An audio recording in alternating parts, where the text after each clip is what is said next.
Okay, I'm at Nick's house at 35 Bauer Place in Westport.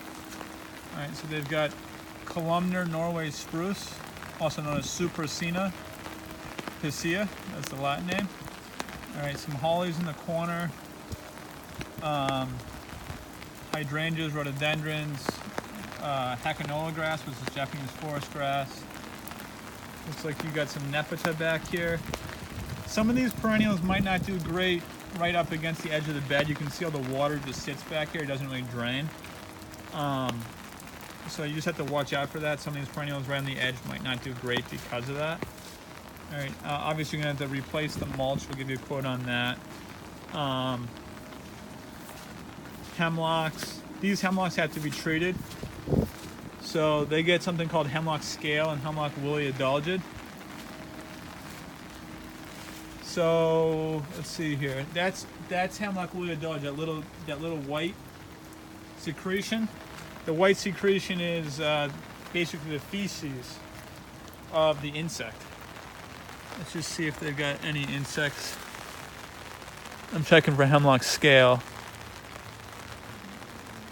You don't have hemlock scale, but these again have to be treated consistently. You can see that's from too much water. See the water sitting there and that holly not doing great? So what you might end up doing is having to actually build the grade up a little bit in this area and replant these.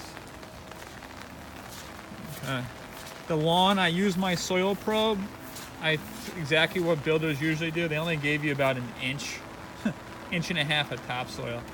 So you moved in 2017. This lawn's always going to be a little bit on life support, just like the lawn up the street. So just something to be aware of is that you are susceptible to getting a lawn disease because of that. Okay, it's in decent shape now, and that's why I said it was sod. Because usually when the lawn comes in this good, when you first put it in, it's because they transplant grass from one area to another area, hence sod. Okay.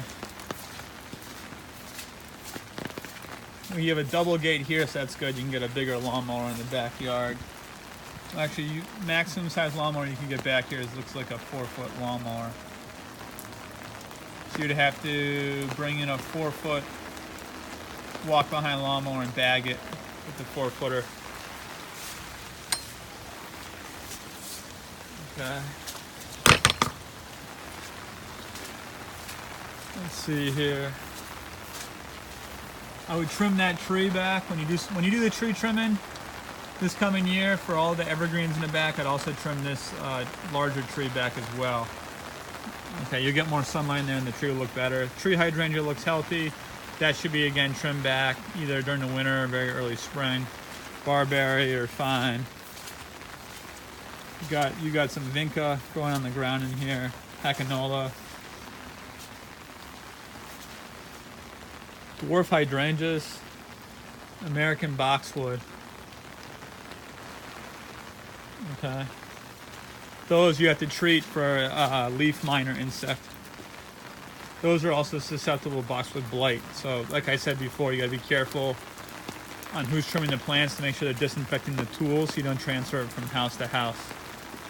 There's a 4-foot walk gate on this side. And that side, this is the side of the house, there's a lot less sun. You got a few more boxwoods over here as well. You can see not a lot of sun here, that's why the grass is not doing great on this side. So this is going to require spring seeding. You have to seed in the spring and also seed in the fall. And during the summer, it's always going to fade out. In these really shady areas, that's the only way to do it. That's about it. Thanks for having me over.